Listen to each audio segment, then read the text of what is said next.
Today, on Good Friday, we focus on that day when our Lord was crucified, when he suffered and died for our salvation. It's a dark day, but we're in the wonderful position of knowing that the events of that day were not the end. But what about the people who witnessed what was happening? What were the thoughts going through their heads? At the foot of the cross stands Mary, the mother of Jesus. What were her thoughts? What was going through her mind? I'd like you to close your eyes, picture yourself at the foot of the cross, and imagine Mary is talking to you. Of course, we don't know exactly what was going through her mind, but when I reflected on this scene, I imagined some thoughts she may have had, and I'd like to share those with you now.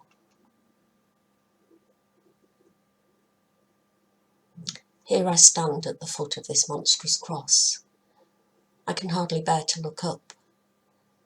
I can't bear to see my son up there, cruel nails piercing his hands and his feet, his struggle to breathe. Why has this happened? I don't understand. I always knew he was special, he was different. After all, his conception was no ordinary event.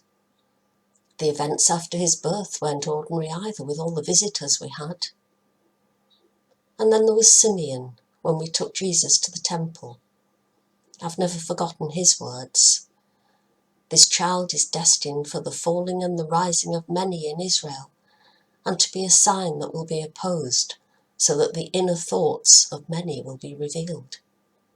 And a sword will pierce your soul too. My son has lived an extraordinary life. His followers loved him. He seemed to gain more all the time. Look at the way he was greeted when he rode into Jerusalem just a few days ago. Yet now, where are his followers?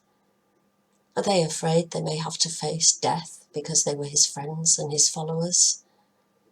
The only one here with me now is John. Why did Jesus have to go off as he did? I know he's done wonderful things, his teaching, his healing, raising people from the dead. I know this is what he was meant to do, but part of me really wishes he'd just followed Joseph and been a carpenter. Why couldn't he just live a simple life? There's so much I don't understand. These thoughts of mine seem selfish. Jesus has done so much that is good. He is no simple man. He's God's son. I know this, and yet my mother's love struggles to accept this otherness in him. Little did I know what was ahead when I said yes to God all those years ago. And yet I wouldn't change that yes if I had that moment again. And so I stand here at the foot of this cross, watching my son die. He's suffering so greatly, and yet he still thinks about the needs of others.